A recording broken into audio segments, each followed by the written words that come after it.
Selamat siang Kak. Dan juga Perkenalkan, saya Edri Fadila bersama dengan teman saya Afifah Satrianis. Baiklah, di sini kami dari Universitas Islam Riau, jurusan Psikologi, di mana di sini kami mendapatkan tugas untuk mewawancarai Kakak dengan mata kuliah kode etik. Baiklah, di sini silakan perkenalkan nama Kakak terlebih dahulu.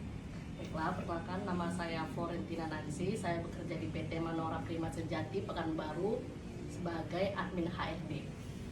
Baiklah, langsung saja kita masuk ke pertanyaannya ya Kak. Silakan dimulai, Viva. Yang pertama itu Kak, kenapa harus ada kode etik profesi di bidang Kakak?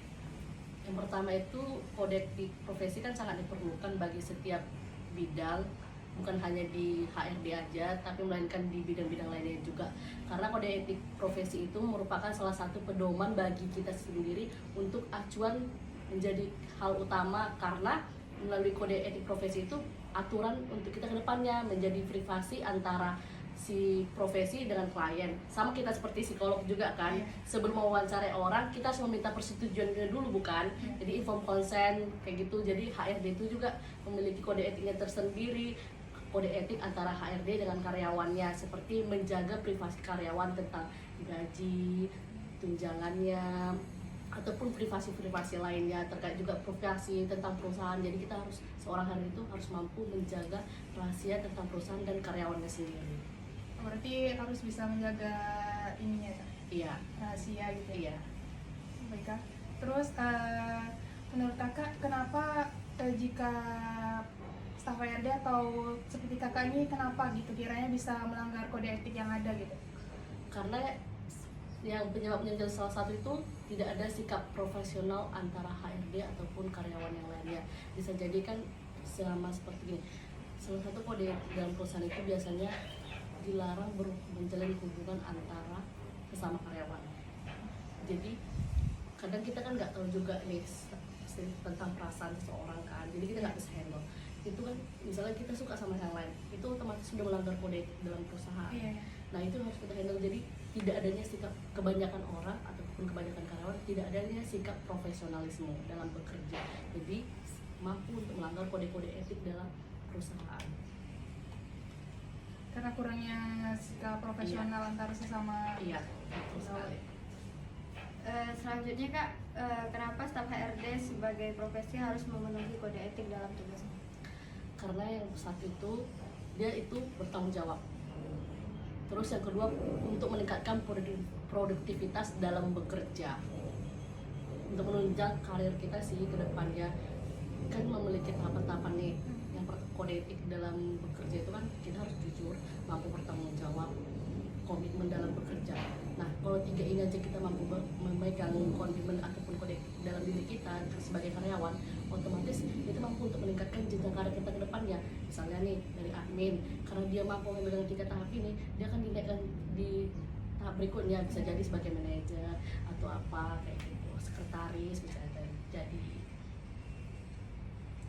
Terus kemudian Kak, jika seorang staf HRD itu melanggar kode etik yang berlaku gitu, kira-kira siapa yang berhak memberi sanksi gitu Kak? Yang paling berhak untuk memberi sanksi terhadap HRD itu pertama direksi atau direktur utama. Kira-kira sanksi yang seperti apa gitu Kak yang diterapkan? Biasa sih berupa hukuman ya. Kalau hukuman ini tergantung sih bagaimana komunikasi antara direksi ataupun HRD-nya. Misalnya nih ada juga bisa jadi tergantung ke tingkat kesalahannya. Kalau kesalahan yang fatal bisa jadi mungkin dilakukan ke pemecatan atau PHK secara sepihak. Tapi kalau misalnya masih biasa-biasa saja ataupun masih tingkat ringan kesalahannya, mungkin HRD-nya itu disuruh untuk mengakui kesalahannya, minta maaf, koreksi diri, sama berjanji tidak mengulangi lagi. Bisa jadi mungkin pemotongan gaji atau apa gimana gitu juga. Ya tau lah gimana gitu. Ya berarti tergantung ini iya, tingkat kesalahannya. kesalahannya ringan, sedang atau memang udah fatal. Iya. Kalau Kakak sedang melanggar kode etik, bagaimana Kakak menanganinya?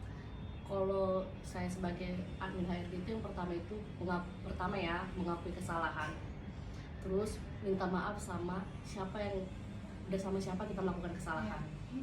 meskipun sama karyawan kan mungkin beda jabatan, tapi sebagai HRD kan tanggung jawabnya besar.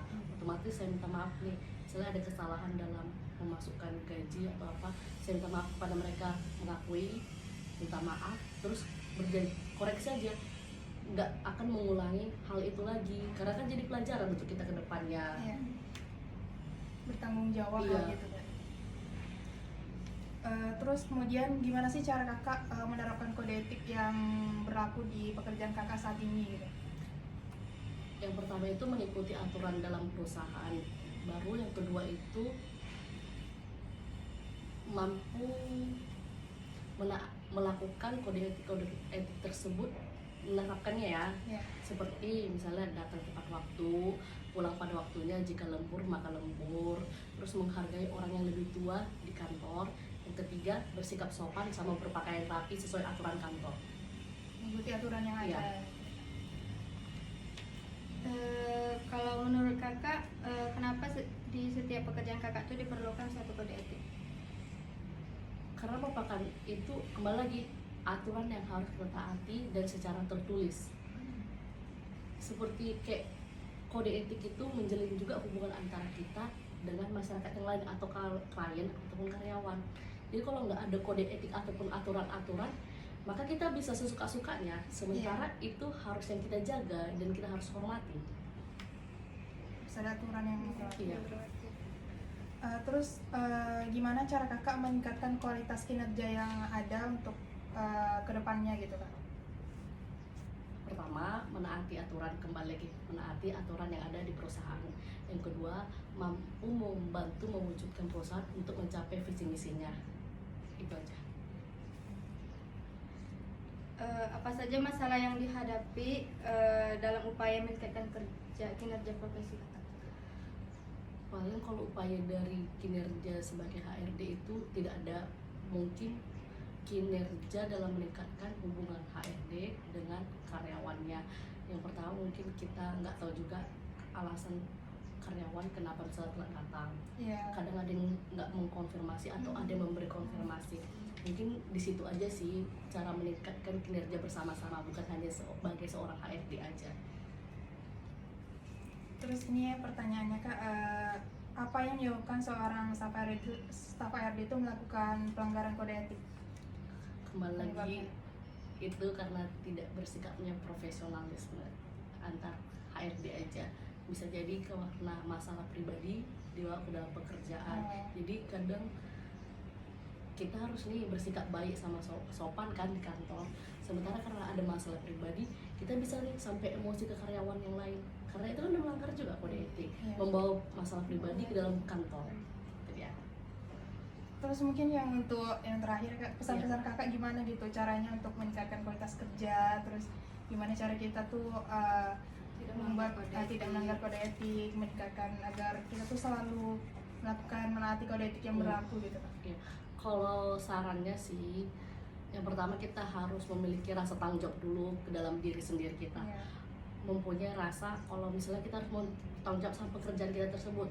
Terus yang kedua itu bersikap profesional. Terus yang ketiga itu saling memberi dukungan dan semangat antar karyawan. Oke, baiklah. Terima kasih kak atas waktunya. Sama-sama. Terima kasih atas wawancaranya juga. Sama-sama. Semoga kita sama-sama sukses ke depannya ya kak. Amin. Baiklah kalau gitu, terima kasih banyak. Selamat siang. Siang.